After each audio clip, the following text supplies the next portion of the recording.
to energize our brain. I have here two circles. In the first circle, this is called set A, and the second is called set B.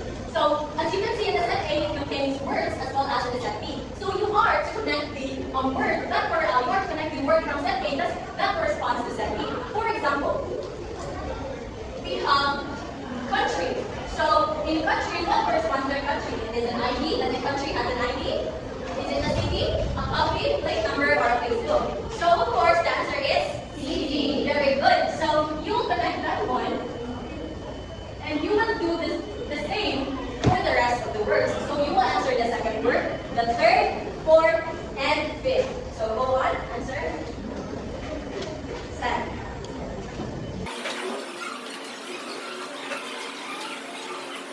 Alright, thank you so much. So, is this all correct? Yes. Alright, so if I ask you, can the student have two IDs at the same school? No. Yes, of course, no. Can a vehicle have two plate numbers at once? No. So what do you think is our topic for today based on the activity that we had?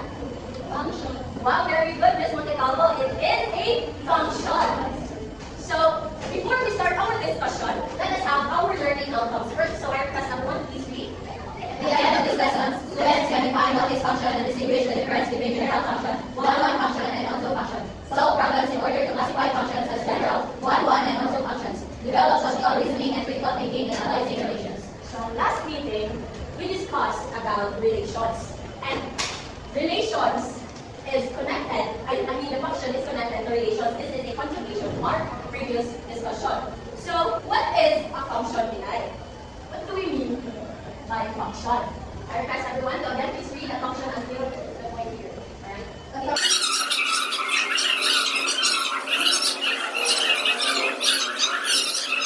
Alright, so a function simply means na ang elements sa A kay ma-maps to elements sa B. So, ang isang element, di ba, ang called man sa objects or things inside a set. For example, kay mo, may gitawag kong element. So, ang kada-element sa A kay ma-pairs siya sa kada-element sa B. This is an example of a function of activity na ipagpili na. And it is written as F, A maps to B.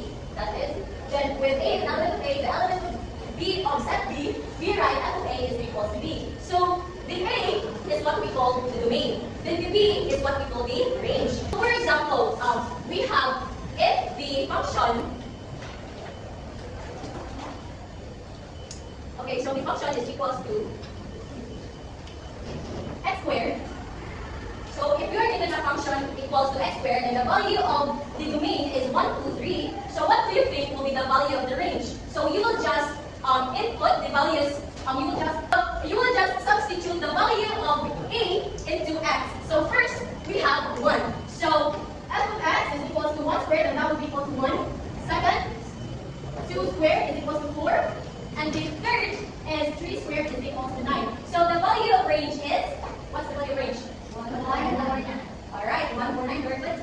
If this is only the range, and we are given the set B as 1, 2, 3, 4, 5, 6, 7, 8, 9, therefore, the range is a subset of B. So, sa may kasabot na, ang range kay partner at siya sa B since ang panangtanan na element, ang diliktanan na element sa B is nakuha na to. Di ba?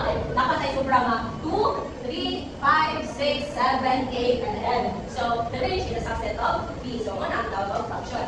Now, it is one-to-one function. Everyone G.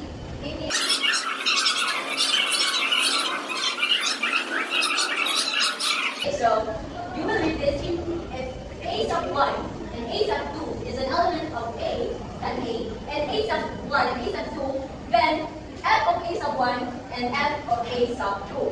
So, the one-to-one function is, like we're naipagkapariha sa general function, which is ako discuss kanina, while sa one-to-one function, okay, in every output, is it an output? Okay, inasya yung isa ra gyud sa ka-input. Okay, so, mora na ang pasabot sa one-one function.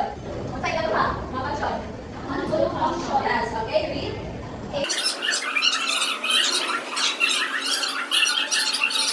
Okay, so sa dili, if ang imuhang reference is ang A, dapat ato siya mag-maps sa B. Sa onto function, kay dapat ang B, ang kanyang B, kay at least na siya isa ka values, isa ka pair diri sa set A. So for example, Okay, so we have 1, 2, 3. Instagram o Facebook, mamap na siya sa student. So, ang sa kaning auto functions, kay kung general ang set A, mamap siya o kapila sa set B, as long as ang kaning set B kanan, kay mamap siya sa set A. Yes? Alright, so let's have another example. So, the function R here is, kung tayo sa nga, simple. Real numbers, that's very good. So, so the real numbers maps the real numbers where function is equal fn is equals to f squared, not 1 to 1, because f of 2 is equals to f minus 2 is equals to 4. So, ang kaning real numbers doesn't map the real numbers. This is 1 to 1 because if you're given a function,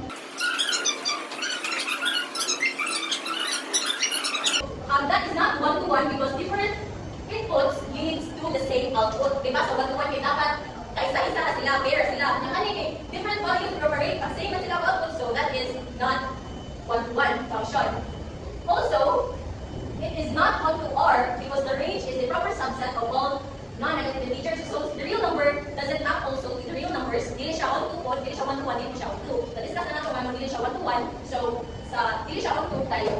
If you have the values of domain as 1, 2, 3, 4, and 5, and you're given a function of x, f of x is equal to x squared, what would be the range?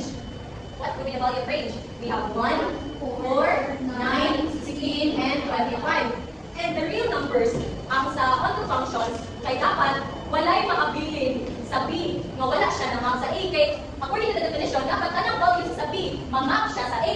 And if the real numbers map the real numbers, dapat ang B, kay the numbers man, kung real numbers, that includes positive, negative values, decimals. And if we're just given already 1, 2, 3, 4, 5, bisan pa ang negative din ha, if you're given an expert function, hindi ka kapag negative. So, hindi tanan na, hindi ang tanan na values, hindi sa real numbers, kaya makuha mo, so that is not auto functions. But, if the g of x is equals to x cubed, ma-auto functions siya. Why do you think auto functions siya? It's because when you're given a negative value, then yung siya cube, di ba, pwede mo makakuha ang negative code. And also, ang isa na value, mamap siya sa isa na value. So, the g of x is equal to x cubed kay one-to-one functions and auto functions. Yes? Alright, so let's have another example. Set A, B, C, and set B, 1, 2, 3. So for the set of A, this is equal to 1, and B and C, is this auto function? Yes. Why do you think this is auto function? Alright, very good. So let's have another example. So we got a new map, the values.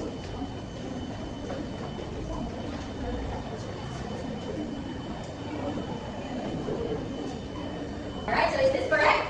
Yes. Alright, yes, this is correct. So we're given a function of 10x. So n times 1 is 10, 10 times 2 is 20, 10 times 3 is 30, and so on. For me to test if you really understand my discussion, let us have a quick activity. Get one whole sheet of paper. I will give you 15 minutes only to answer this. After this 10 minutes, you will pass your paper, finished or unfinished.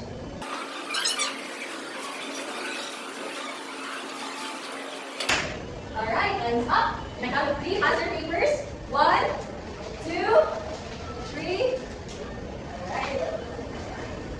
Okay, so for the next meeting, get your assignment notebook and copy this. Alright, so is everyone done copying? Alright, so thank you everyone. The class is dismissed.